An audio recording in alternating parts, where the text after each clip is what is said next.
quem é isso aqui? Acho que é da tia.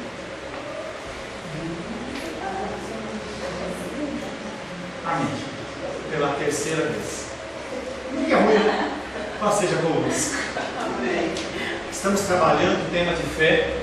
E na semana passada nós iniciamos o trabalho falando sobre Enoque, um homem que agradou a Deus. Quero convidar você a abrir a palavra de Deus em Hebreus capítulo 11, verso 5. Nós vamos trabalhar nesse tempo em Hebreus. Fala sobre os heróis da fé, os homens realmente que são exemplos para nós como fé. Hebreus capítulo 11, verso 5.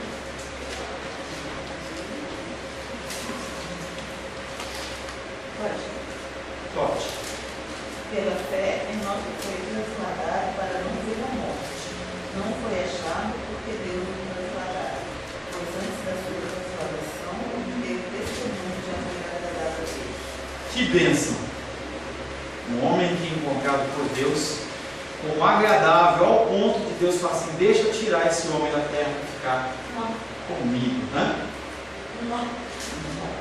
Não. Tá? Às vezes a gente olha, a gente se acha tão crente, tão cristão, mas a gente vê que não tem nenhum carro de fogo parado para nos buscar, entendeu? Não tem nenhum carro dos céus. Às vezes tem fogo do céu para queimar nosso pecado, mas, entendeu? A gente não somos encontrados ainda como filhos amados em que o Senhor tem prazer, senão ele faria a mesma coisa que ele fez com Enoque. Enoque ele foi transladado, na verdade ele não provou a morte física, porque ele agradou a Deus. Em seguida, o autor de Hebreus explica a conexão entre agradar a Deus e fé. 11:6, por gentileza. De fato, sem fé é impossível agradar a Deus, porquanto é necessário que aquele que se aproxima de Deus creia que Ele existe e que se torna galardoador dos que o buscam. Interessante que a Bíblia, em nenhum momento, ela deseja provar que Deus existe. Você já reparou isso? Se parte do pressuposto que Deus existe. A fé cristã, ela parte desse pressuposto. Existe Deus. Não, por isso que não tem como você entrar em discussões com budistas, pessoas que creem no islamismo, hinduísmo, ou qualquer outra fé que não tem como premissa a crença em Deus. Pastor, quer dizer que eu não posso falar de Deus? Não, eu estou dizendo que você não deve entrar em discussão. O que é entrar em discussão? É você querer provar para uma pessoa algo que ela não acredita. Não quer dizer que você não tem que falar. Você tem que aguardar e pedir ao Senhor oportunidades para que o Senhor fale para você, te dê a oportunidade. A pessoa pergunta: o que você acha em relação a isso? Qual é o seu posicionamento? E você expõe. A pessoa tem um posicionamento totalmente divergente daquele que você tem, você respeita, você não acredita, não compartilha, mas você colocou a sua palavra. E você acha que aquilo não tem defeito, mas tem defeito. Aquilo fica, se realmente uma pessoa de Deus, aquela pessoa ela começa a ficar com o seu interior movido, e aquela palavra, se realmente tiver que dar fruta, ela vai dar fruta, porque você assim o semeou. É tão interessante, mas nós não podemos pensar e nós não podemos exigir que as pessoas que não acreditam em Deus possam entender o que você fala. Não é justo você pressionar uma pessoa e falar: poxa, como é que você não enxerga? Como é que você não vê? Ela não vê, ela não enxerga, porque Deus não está no coração dela, não deu essa habilidade. Hebreus fala de Enoque, a Bíblia fala de Enoque, e esse homem, ele agradou a Deus pela sua fé. Num tempo em que não havia um culto, não haviam rotinas, não havia ministério de louvor, não haviam pastores, não havia textos escritos para serem lidos, mas aquele homem, ele adorava a Deus. Ontem eu estava lá na aula e aí me perguntaram: pastor, como que essas pessoas elas vão ser julgadas? Como essas pessoas que nunca ouviram de Cristo, elas vão poder tomar algum tipo de decisão? A primeira coisa que você tem que entender é que nós temos no nosso coração algo que foi implantado a partir da queda de Adão e Eva, que é o conhecimento do bem e do mal. Você sabe o que é certo e você sabe o que é errado. Está embutido no seu coração. É algo que foi implantado pelo próprio Deus. Quando Adão e Eva caem e eles comem da fruta do conhecimento do bem e do mal, o ser humano, ele passa a ser culpado pelas suas atitudes, porque ele sabe o que é certo e o que é errado. Você não precisa que um pastor te fale algo diferente. Você não precisa que um líder religioso ou alguém te diga que você pode ou não fazer uma coisa ou fazer outra coisa. Simplesmente você sabe.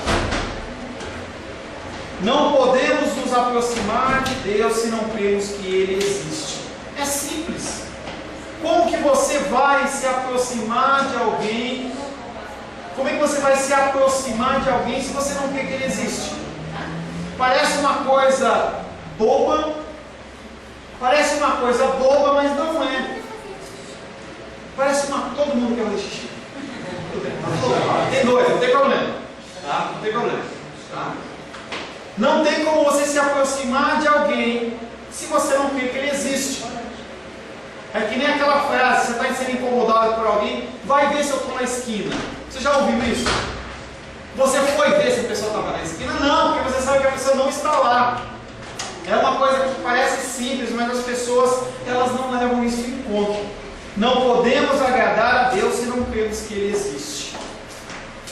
Enoque demonstrou a sua fé por agradar a Deus, como fazem as pessoas que têm fé. Porque a fé é essencial à motivação do coração humano em viver de uma maneira que honra a Deus. Algo move o teu coração que te leva a fazer as coisas que agradam a Deus. E é essa crença de que Ele existe. Não preste atenção nas crianças, deixa eles fazer o xixi deles. Tá? Vemos isso também nos evangelhos. Quando Jesus se encontrou com pessoas que se esforçaram para honrá-lo, ele os elogiou pela sua fé. Isso aconteceu porque ninguém se importa em honrar uma pessoa se não crê que ela existe ou que ela é digna de honra.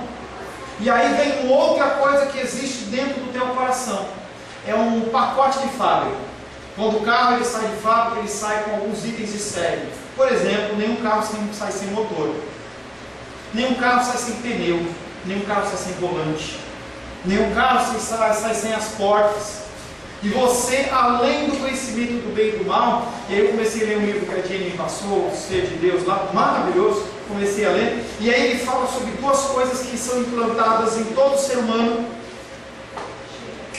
inclusive em mim, inclusive em você. Duas expressões que estão em latim, mas que eu vou explicar para você. A primeira chama-se semen religionis. O que é isso, pastor? Todo mundo tem essa semente no coração da religião. Ninguém nasce naturalmente ateu. A pessoa acredita em alguma coisa.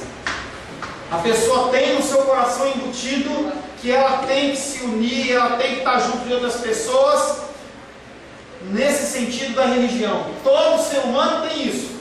O cara pode adorar o passarinho, o cara pode adorar as estrelas, ele pode adorar qualquer coisa, mas ele tem esse senso de religião. As pessoas naturalmente se unem, se reúnem para adorar alguém ou para cultuar a algo. Você olha isso, você vê em toda a história. Olha para a sua aula, você está passando muito hoje. Você pode perceber que na cultura grega tinha isso, eles adoravam outros deuses. Você olha na cultura babilônica, a cultura persa, todo momento as pessoas se reúnem para adorar alguma coisa. Sêmen ou semente da religião. E a segunda é sensus divinatis. O que é o sensus divinatis? Todos acreditam que há uma força superior. As pessoas, quando são questionadas, elas sabem que há algo que desencadeou tudo isso. Mesmo as pessoas que são cientistas, quando eles começam a tentar explicar evolução, tentar explicar uma coisa, eles chegam num momento em que eles travam, em que falta aquele elemento que é um elemento divino, algo de alguém que faz alguma coisa diferente que você não pode fazer. Você tem embutido no seu coração o senso do bem e do mal, e você tem embutido no seu coração esse desejo de se reunir e essa crença em alguém superior. Pesquisas de opinião pública continuam a indicar que uma elevada porcentagem de pessoas crê na existência de Deus, mas o cálculo é essencialmente sem significado, porque todo mundo crê em alguma coisa, conforme eu falei para vocês. O cara crê no passarinho, ele crê no trovão, ele crê na poeira cósmica, ele crê nos ETs, ele vai crendo numa série de coisas, mas quando você fala, você realmente crê nesse Deus que nós cremos, aí a grande maioria vai se fechando, não, nesse Deus eu não creio. Quando os pesquisadores fazem uma sondagem mais ampla, eles encontram que as pessoas que são realmente cristãs é um número extremamente menor. E se nós fizéssemos uma pesquisa semelhante dentro das igrejas evangélicas, em especial brasileira, que é o contexto que nós vimos, você vai ver que esse Deus que eles acreditam não é o Deus da Bíblia. Nós temos falado bastante sobre isso. Não é que aqui é a última bolacha do pacote, aqui é o lugar onde Deus se adora, só que não é isso que eu estou falando. Tem muitos lugares em que a palavra de Deus é pregada, mas é muito mais lugares onde ela não é pregada corretamente. E a gente bate naquela musiquinha do Ser Feliz, do Pão de Açúcar, a gente vai batendo uma série de coisas, porque o cerne da pessoa, o cerne das igrejas não é mais falar de Deus. O cerne das igrejas hoje é conquistar consumidores. Numa igreja onde eu congregava, as pessoas começaram a perceber que estavam começando a diminuir os membros, e ele chegou e falou: a seguinte ideia, que tal nós passarmos um questionário entre os membros para saber o que eles querem ouvir? Poderia ser muito legal se fosse uma pesquisa para você abrir uma pizzaria, para você fazer qualquer outra coisa, mas dentro de uma igreja isso não funciona. E isso está sendo colocado em prática, porque hoje o pastor não é uma pessoa que é chamada por um desígnio divino, mas é uma pessoa que tem uma habilidade qualquer. Se a pessoa é um advogado, não vou dizer que um pastor não pode ser advogado, mas a pessoa é um advogado, ele é um administrador, ele é fez um curso de marketing como eu fiz. Se a pessoa fez um curso de administração, então essa pessoa é muito mais capacitada, ela é um psicólogo, então ela é muito mais capacitada a entender o que você quer ouvir. E aí eu brinco, toda a igreja, em todo lugar que eu vou dar um curso, eu falo isso, e sempre cai no mesmo tema. Fiz isso em Ceilândia, Jenny não estava, fiz ontem no Gama e perguntei qual que é o problema dessa região de vocês do Gama. O homem falou assim, um deles, o problema nosso é criminalidade. Eu falei, se a gente abrir uma igreja do corpo fechado, aqui você vai ter proteção para a sua família, bala perdida, não vai encontrar, vamos fazer oração forte, e eu começar a bater nessa tecla, sermão após sermão, a igreja vai encher, porque as pessoas elas têm uma carência, quando ele é apresentado uma solução para aquele problema, as pessoas naturalmente elas vão atrás. Só que, conforme nós já falamos na semana passada, esse tipo de atitude, ela vem nada mais, nada menos do que minimizar um problema que você está passando, mas não resolve. É como nós falamos da febre semana passada. A febre ela é muito mais do que um mal-estar. Ela é um sinalizador de que algo está errado. Não adianta você simplesmente tomar um antitérmico, ou você simplesmente entrar numa banheira de gelo. Algo está acontecendo no teu organismo e ele está sinalizando, fulano de tal, há algo de errado. E você tem que averiguar o que é. E o pecado não, ele fala assim, não, você pode ir por aqui. Você está com um problema no casamento? Não, você pode arranjar um hobby. Tem um casal que eu comecei a aconselhar, eles saíram de perto, não quiseram mais, em que o senhor, o homem, ele tinha um hobby que tomava todo o tempo dele. A família não tinha mais o pai dentro de casa, o marido dentro de casa. E aí a estrutura familiar ela começou a ficar totalmente desestruturada. Era um homem que trabalhava, era um homem que não ia para sexo na rua, não tinha prostituição, não tinha homossexualismo, mas ele não estava em casa. É o que o Sebastião fala, pais, filhos de pais ausentes. E aquela família totalmente desestruturada. Outros homens, outras mulheres não têm o carinho do seu cônjuge por alguma dificuldade ou qualquer que seja, e vão e procuram fora. Naquele momento, a mulher, o homem se sente realizado, se sente feliz, se sente tranquilo, mas passado aquilo vem as consequências. O pecado ele simplesmente busca atenuar algo para depois trazer uma consequência muito pior para você. O pecado ele tem que ser cuidado, ele tem que ser tratado e não tem que ser alimentado. Você pode me interromper para perguntar, se você quiser perguntar alguma coisa. Você quer agradar a Deus e viver para Ele? Muitas pessoas não querem. Muitas pessoas querem simplesmente ter esse sentimento de que está se reunindo domingo após domingo, porque dá um conforto ao coração. Sim, eu estou adorando a Deus, mas você, na verdade, não está adorando coisa nenhuma. Muitos cristãos nominais, eles são ateus. E eu quero falar de 4 categorias de adoração. Tem muitas outras, mas eu separei 4 principais. Primeiro, nós temos pessoas que são chamadas de deístas. Começa com a letra D de dado. Deístas. O que é um deísta? O deísta é uma pessoa que acredita realmente em Deus, mas um Deus que criou as coisas e largou de mão. Então ele fica olhando para você, ele fica contemplando os erros e as falhas que você comete, mas ele não interfere. Esse não é o nosso Deus. O segundo Deus, segundo tipo de adoração, chama-se panteísmo. O panteísmo, ele acha que tudo é Deus. Então, na madeira tem Deus, nesse copo tem Deus. Se você for lá fora e levantar uma pedra, Deus está lá. Ele vê Deus na natureza no sentido de que Deus é uma essência. Teve um filme anteriormente que falava do Avatar. O Avatar ele tem uma visão panteísta. É uma visão em que tudo tem Deus, é essência. Então, se morre um bichinho, você vê aquele negocinho subindo e é a parte de Deus que está voltando para ele. Também não é o nosso Deus. Também tem os ateístas. Eu não creio em nada. É difícil você pensar numa pessoa que ela é totalmente ateísta, mas há pessoas que não acreditam realmente na figura de um Deus. Seja por causa de uma situação, seja uma ideologia científica, as pessoas elas falam, eu não acredito em nada. Eles são os ateístas. E aí tem a gente. Nós somos teístas, com a letra T de tatu. Você acredita em um Deus, que Ele é soberano, Ele é poderoso, mas não crê em um Deus que se correlaciona com a sua criação. Esta é a nossa crença. Podemos ser teístas na teoria. Se você perguntar para qualquer pessoa dentro da igreja, ela fala, é claro que eu sou uma pessoa teísta. Mas qual a diferença entre o teísta verdadeiro e o nominal? Aquele que só é. Só fala. Não põe nada em prática. As pessoas elas ouvem de Deus, mas não colocam nada em prática. Vem na igreja, são pessoas respeitáveis, não roubam, não matam, não adulteram, não têm uma sensualidade pervertida, não bebem, não fumam, criam seus filhos num padrão moral, social, mas só isso. Se você tentar forçar algum tipo de conceito cristão para que ela coloque em prática, ela já acha que é algo extra, algo excessivo, algo que não precisa disso. Para que eu tenho que ter isso? Para que eu tenho aquilo outro?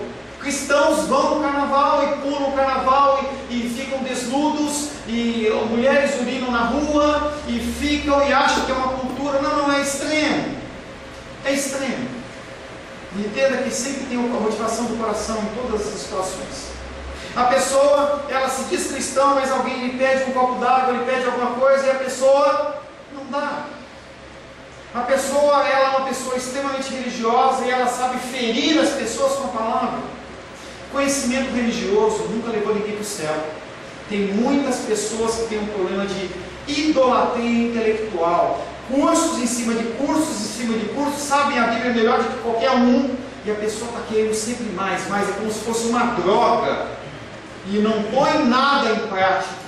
O cristianismo ele é prático, o cristianismo ele é simples, e você tem que colocar em prática. Já foi dito, se você quer descobrir em quem uma pessoa realmente crê, deve analisar aonde ela gasta. Só o dinheiro? Não, o seu tempo. Seja dinheiro e tempo. Aonde que ela investe o tempo dela? Aonde ela investe as finanças dela? Você consegue montar um mapa muito claro do que essa pessoa acredita, olhando aonde ela gasta o dinheiro dela e o tempo dela. Será que ela se preocupa no reino de Deus? nós começamos falando sobre aquela nossa ideia de expansão de reino. E é bom, porque eu não estou falando que a gente vai vender tijolinho e que nós vamos construir igreja, então eu não fico preso nesse tipo de coisa. Mas, numa situação como essa, como move o seu coração?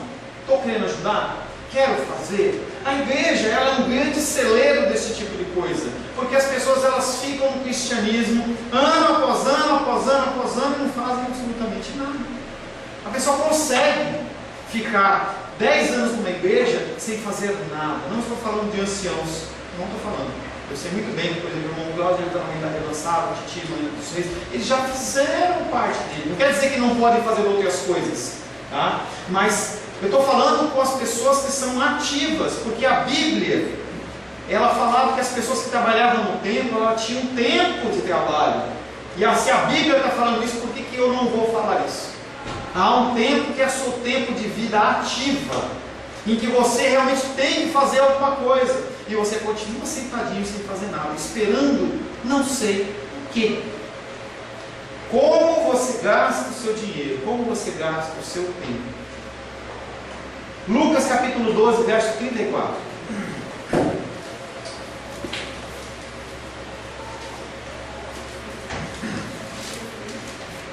Lucas 12, verso 34. Sempre dentro da possibilidade, alguém que não leu, leia, tá? Porque onde está o vosso tesouro, aí estará também o vosso coração. O que é importante para você? Porque onde está o vosso tesouro, aí estará o vosso coração. Onde está o teu tesouro? É na família? É no trabalho? É nas posses? É no emprego? É no namoro? É no quê? Portanto, se você quer saber onde está o seu coração, examine onde está a sua preocupação. Onde você gasta mais tempo? Aonde você gasta o seu dinheiro? Você investe no reino de Deus ou nos seus próprios reinos? E aí nós estamos falando realmente da idolatria pessoal, a idolatria do seu coração. A pessoa que vive pela fé para agradar a Deus e não os homens, ela não age dessa maneira. Ela realmente olha o espiritual, ela olha a figura de Deus como a primazia. Enoque, ele foi distinguido porque ele tinha em sua vida uma paixão intensa por agradar a Deus. E isso é o que uma pessoa de fé faz. Você se preocupa em agradar a Deus? Nos seus atos, na sua palavra, no seu vestuário, na sua direção de carro? As pessoas elas estão na igreja e xingam aí fora. Levanta o dedo para os irmãos. Tá? Noé, um homem louco por causa de Cristo. Não é isso, não é nem conhecer o Cristo. Gente, entenda que o Antigo Testamento ele aponta todo ele para Jesus Cristo. As pessoas elas não precisam ver nem conhecer para adorar. Foi o caso, por exemplo, de Abraão, que depois nós vamos estar falando. Noé ele era um homem que era louco pela causa de Cristo, a causa da palavra de Deus. Hebreus capítulo 11, verso 7. Hebreus 11, 7.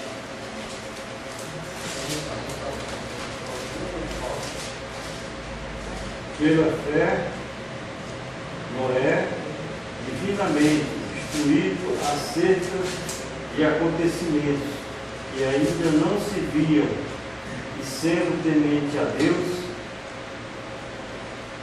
aparelhou uma arca para a salvação de sua casa, pela qual condenou o mundo e se tornou herdeiro da justiça que vem da fé.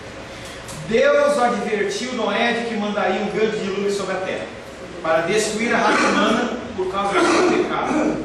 Mas ordenou a Noé que fizesse um grande barco para salvar a sua família e os animais de todas as espécies. Está lá em Gênesis 6. Com temor, Noé fez exatamente o que Deus ordenara. Quantos anos Noé demorou para construir essa arca? Hã? Pode falar. 100 anos. 100 anos. Deus de alguma maneira fala, seja de voz audível, vai parecer uma, sei lá, não é muito específico. Mas Deus ele fala com Noé e fala: olha, eu vou trazer um grande chuva, um dilúvio, Deus, o que é dilúvio? Vai ter água para todo lado. É mesmo, Deus, velho. Só que ele morava num deserto. Não havia rio perto. E mais legal ainda é que nunca tinha chovido. É tudo, mas é lógico. E aí Deus fala assim, constrói uma arca. Constrói uma arca. Porque você vai entrar você e sua família, e você vai ser realmente onde vão todos os animais. Todos os animais, todos os animais. Eu fico imaginando Noé pensando nos bichos, um leão junto de um carneiro, né? Entendeu? E aí as crianças vieram fazer xixi, mas imagina o cocô daqueles bichos. Tudo misturado. Um elefante. Quantos dias? Que nada! Eu não lembro o número que fugiu agora, ele teve esse número certinho. Eram anos. Não chegou a ser anos. Mas a chuva durou 40 dias e 40 noites. Mas teve o tempo que ela subiu e desceu. Eu não lembro de cabeça, mas algo em torno de 5 meses. Quando você faz a conta, eu não lembro, provavelmente estou enganado. Mas é algo acima de 3 meses, 5 meses. Não tem que fazer conta. Entendeu? Tem que fazer. Depois eu pego esse número para vocês. Não importa. Que seja um mês. Um mês, um barco cheio de bicho, de toda sorte e espécie. E aí, mas independente disso, Deus fala para ele, constrói a arca. Não era um barquinho, era um transatlântico. Aquele homem teve que buscar madeira. E aí tem um filme na televisão que fala lá do Todo-Poderoso 2, acho que é, em que Deus manda os caminhões de madeira para ele construir a arca. Não, ali ele não teve caminhão de madeira. Não teve. E aí eu sei que aquele homem construiu aquilo, ele foi capacitado pelo Senhor na arte naval para poder construir aquele barco exatamente como o Senhor mandou. E tudo aquilo foi acontecendo pelo período de 100 anos aproximadamente. E as pessoas passavam por ele, não é o que você está fazendo. Estou construindo um barco. Um barco, velho? Para quê? Deus ele vai mandar um dilúvio. Vai ter um dilúvio. O que é dilúvio, velho? Não, vai ter muita água. Mas como assim? Eu nunca vi isso. E aquele homem continuou em cima de escárnio. Deviam bagunçar com ele, tirar um barato dele, da esposa. Imagina os filhos. Os filhos andando. Você, teu pai, aquele louco lá. Entendeu? Por que ele está construindo aquilo? E as pessoas deviam procurar água, não havia água nenhuma. E não tinha água mesmo. Esse é o contexto da fé de Noé. Construir uma arca no meio do deserto é certamente ridículo em si mesmo. Mas Noé creu em Deus e estava disposto a ser o que o Novo Testamento chama de louco pela causa de Cristo. 1 Coríntios 4,10.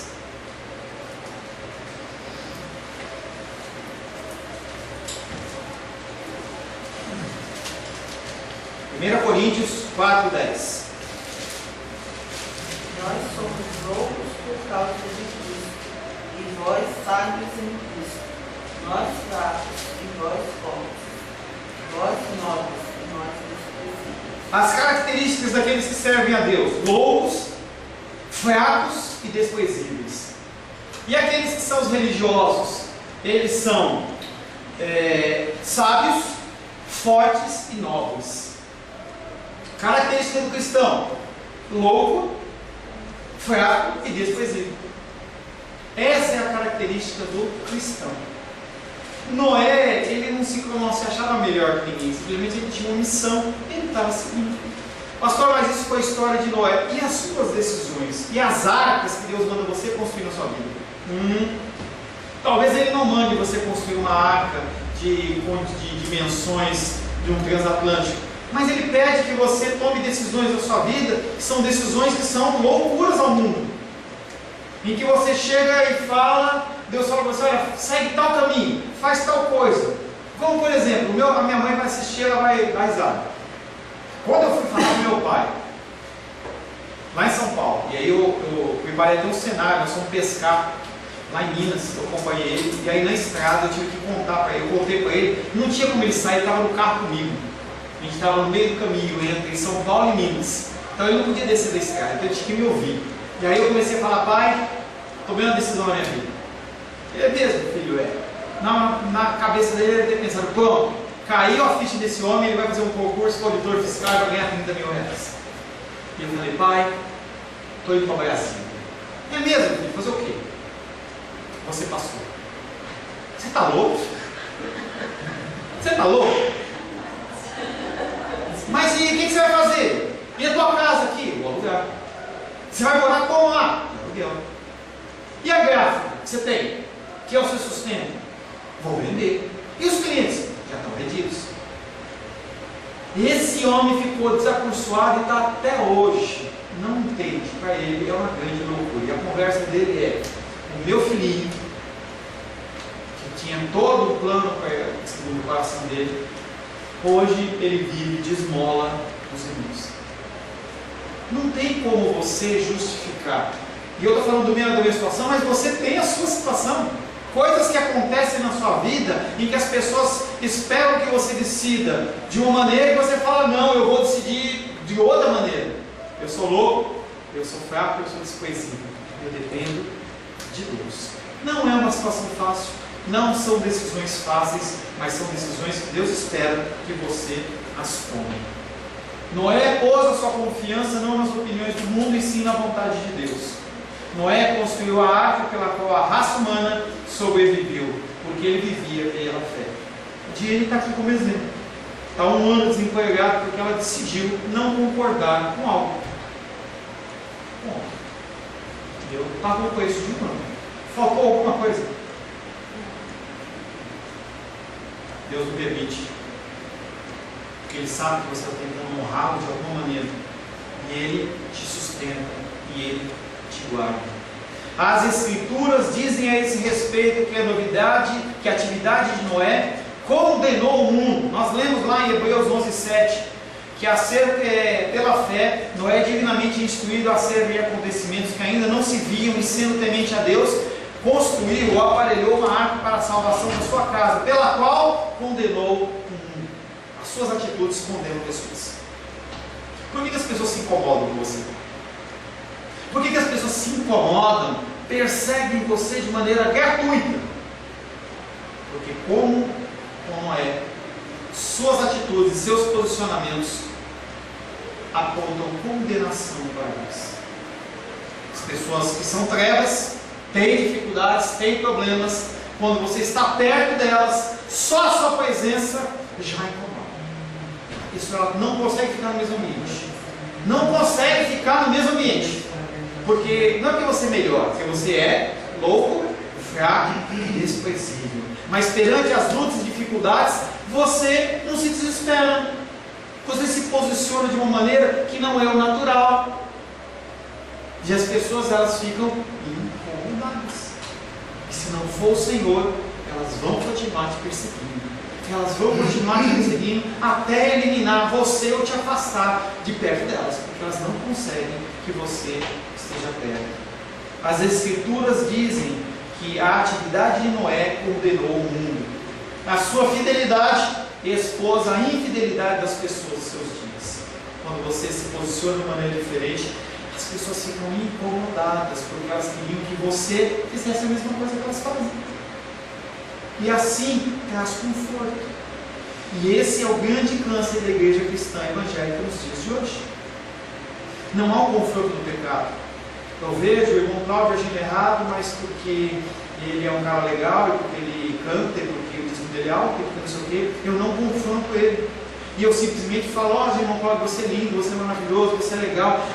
E ele fica que nem um pavão, né? Vai enchendo, e ele fica tão feliz, porque a luta lhe traz tantas dificuldades, mas ele vem aqui e ele recebe sempre uma palavra de conforto. Quando a pessoa confronta o outro, ela está agindo, na verdade, com amor. Porque o objetivo dela é um objetivo maior. Você não está preocupado com o hoje. Você está preocupado com um fato que vai acontecer, que vai determinar toda a vida eterna dele. E aí você se preocupa, você com uma atitude muitas vezes de egoísmo, você não confronta, não fala com as pessoas. Eu estava falando ontem com uma pessoa lá em Breslândia. E ele estava expondo uma situação, não, Breslândia não, foi ontem lá no Gama. E aí a pessoa falava assim, poxa, eu estou aqui na portaria, recebendo as pessoas, e o culto começa às 7 horas ou 7h30, e a gente chega às 8 horas, 8h30. Isso me incomoda. Eu falei assim, você já conversou com ela? Mas você tem que falar com ela? Eu falei, mas é claro. Às vezes a pessoa chega, como eu cheguei na igreja, sem saber uma série de conceitos, sem saber uma série de diretrizes, e para mim não tinha nenhum problema. Então você tem que chegar para a pessoa e falar. Mas eu falo quanto? Assim, quanto for necessário. Qual que é a regra? O Espírito Santo. Enquanto o Espírito Santo colocar no teu coração esse incômodo, é porque você tem que fazer alguma coisa. E você tem que instruir essa pessoa. Olha, chega mais cedo, irmão. Fala disso, fala do amor de Deus, fala de orar, e começa a falar. E a pessoa ela vai tomar a decisão dela, e você não tem que se preocupar com isso, mas você fez a sua parte. Eu estou falando disso, mas pode ser de qualquer outra coisa. O Senhor ele tem te capacitado em áreas em que você pode sim chegar para o irmão e para a irmã e chamar a atenção dela com amor, e a pessoa ela vai receber ou não. E aí a sua atitude vai levar a pessoa para um conceito de salvação ou então de condenação, e você não pode fazer nada por isso, mas você tem que falar. Não é só eu que tenho que falar, não é só o presbítero Sebastião que tem que falar, você tem que falar. Você tem que chegar no seu ente querido, no seu familiar, naquela pessoa que está perto de você, e você tem que chegar para ela e chamar a atenção dela, falar assim, olha, a verdade da Bíblia é essa, é isso. Não é desse jeito que você está caminhando. Ah, eu quero viver desse jeito. Tudo bem, continuo te amando, mas você está errado. E se você não fala para a pessoa, ela nunca vai ficar sabendo. As Escrituras dizem a esse respeito que Noé condenou o mundo. A sua fidelidade expôs a infidelidade das outras pessoas em seus dias. Por meio dessa fé, Noé se tornou herdeiro da justiça, uma justiça que vem pela fé. Amém, queridos? Glória a Deus. A paz seja convosco. Meu nome é Paulo César. Eu sou pastor da Igreja Cristã Semente de Vida, aqui em Brasília, Distrito Federal. Me alegro que a palavra tenha te alcançado. A palavra faz isso. Ela alcança as pessoas aonde quer que elas estejam. E você foi agraciado com esta palavra. Não que eu tenha nada especial a te dizer. A palavra ela é suficiente e ela usa quem ela quer. E eu me alegro por ter sido um canal para poder te abençoar. Mas eu quero te dizer que não basta você ser um ouvinte. Não basta ser uma pessoa que se alegra quando você ouve a palavra de Deus. A vida ela é feita de decisões. Se você está ouvindo essa palavra hoje, eu creio que o Espírito Santo tem um propósito especial com você. Muito mais do que prosperidade, muito mais do que uma cura física, uma cura emocional ou espiritual, Ele quer te alcançar para a vida eterna. Nós investimos nosso tempo, nós investimos as nossas forças em coisas terrenas, mas o Senhor ele tem muito mais a oferecer. Ele tem sim para você a cura, Ele tem sim para você a prosperidade, mas Ele tem muito mais que isso. Submeta-se a um Deus que Ele é capaz de mudar e transformar a sua vida por completo. Creio que o Espírito Santo ele é capaz de tocar o teu coração. Quero pedir que você curve a sua cabeça. Senhor, em nome de Jesus, coloco na tua presença essa vida que ouve esta ministração, que ouve esta palavra. Pai, eu não tenho capacitação nenhuma, mas o teu Espírito ele é capaz sim de tocar nesta vida, gerar nela mudança, transformação, arrependimento, e que ela possa simplesmente bater no peito, convencendo-se que é pecadora e que precisa de um Deus salvador. Não há um caminho a ti, meu Deus, que não seja através de Cristo. E eu lhe peço, Pai querido, que você alcance essa vida e ele possa sim tomar uma decisão pessoal pelo Senhor, em nome de Jesus. Amém. Amém, meu querido. Amém, minha querida. Fico contente que você esteja ouvindo essa ministração até o fim. E peço que você não se limite a ouvir os cultos pela internet. Você procure perto da sua casa uma igreja, um lugar que proclame a palavra do Senhor. Eu oro para que o Espírito Santo te direcione nessa busca, porque muita coisa tem sido oferecida que não é o Evangelho. Eu abençoo a sua vida em nome de Jesus. Amém.